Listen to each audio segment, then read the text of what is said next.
আজকে আমরা আসাম স্পেশাল হিদলের চাটনি করে পকোড়া তৈরি করব। তার জন্য যা যা লাগবে, হিদল নিয়েছি, রসুন, পেঁয়াজ 1 বাটি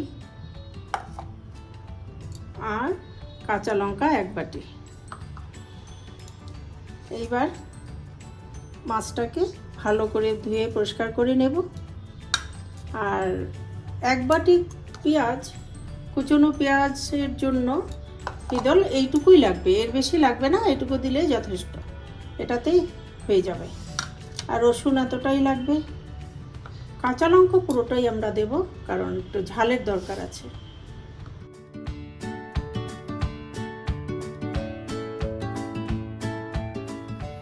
তেল গরম হয়ে গেছে, এবার প্রথম রসুনটা দেব।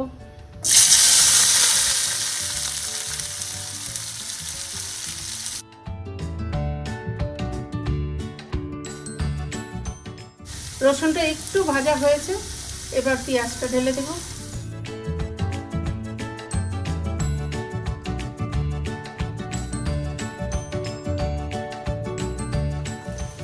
উষ্ণ গরম জলে মাছটা ভিজিয়ে রেখেছিলাম, এখন একটু পরিষ্কার করে নিচ্ছি মাছটাকে। বেশি গরম জল দেওয়া যাবে না, হালকা গরম জলে মাছটা পরিষ্কার করে নিচ্ছি। পেঁয়াজটা ভাজা ভাজা হয়ে গেছে, এবার লঙ্কাটা পেস্ট করে রেখেছিলাম এটা দিয়ে দিব। এবার নুন হলুদ দেব স্বাদ আন্দাজে।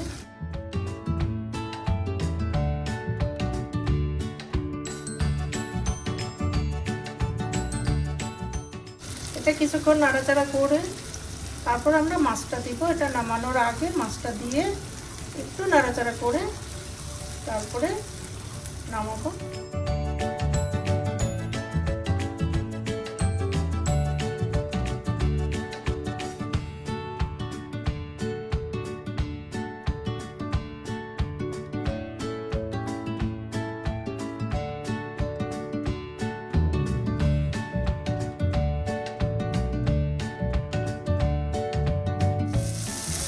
এখন হয়ে গেছে চাটনিটা, পুরটা তৈরি হয়ে গেছে, তেল ছেড়ে দিয়েছে, মশলা তৈরি হয়ে গেছে।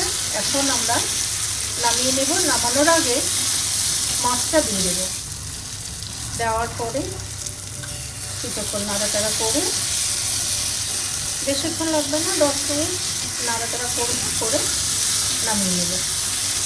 তারপরে পকোড়াটা ভাজা তৈরি করব। একটু ঠান্ডা হলে পরে পকোড়াটা ভাজবো।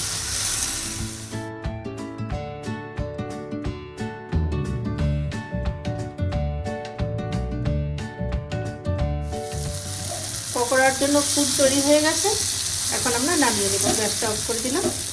এখন আমরা নামিয়ে একটু ঠান্ডা করে নিয়ে তারপরে আমরা পকোড়াটা ভাজবো। চাটনিটা তৈরি হয়ে গেছে, ঠান্ডা হয়ে গেছে। এখন আমরা পকোড়া করব। পকোড়াগুলো আমরা ভাজবো পালং পাতা দিয়ে, কারণ এই সময় পালং পাতা খুব ভালো পাওয়া যায়, বড় বড় সাইজের, তাই আমরা এবার পালং পাতা দিয়েই করব। আর যখন পালং পাতা পাওয়া যাবে না, তখন আমরা চাল কুমড়ো পাতা বা মিষ্টি কুমড়ো পাতা দিয়ে করতে পারি।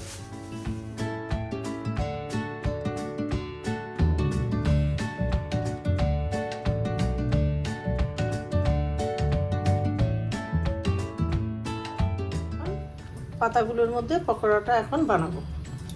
এটা দিয়ে এখানে পাতাটার মধ্যে কোট করে এবার আস্তে আস্তে এটাকে এইভাবে এইভাবে এইভাবে কোট করে তারপরে ব্যাটারে ডুবিয়ে পকোড়াটা ভাজবো।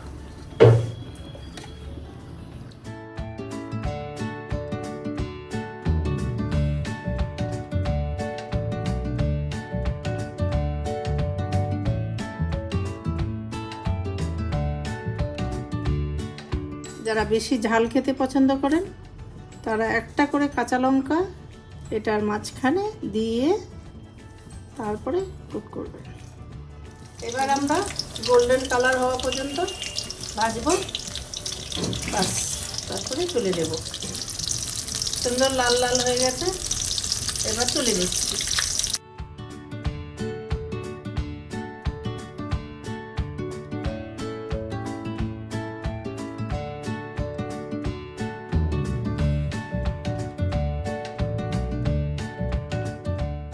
এইবার খেয়ে দেখার পালা।